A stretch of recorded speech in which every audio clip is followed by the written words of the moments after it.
Hi, I'm John Stone, here today with my good pal Henry Meadowbrook, and I'd like to ask you a question. Who did it? Was it Lady Riverdale, the chocolate baroness with a dirty past? Dyslexia, the note-jotting secretary with a name I can't ever remember? Ralph Deadwood, the bodybuilder gym manager? Margaret Daniels, the pushy fashion magazine reporter? Alfred Mellux, the longtime estate butler? Edith Childs, the TV cook show hostess and food lover?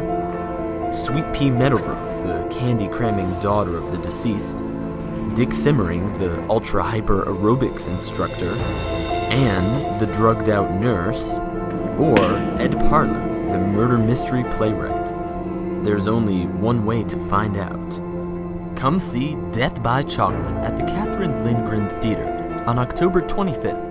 26th, and 27th at 7 p.m., with an additional 2 p.m. performance on the 27th. Tickets are $8 pre-sale and $12 at the door. Call 561-338-1533 for more information.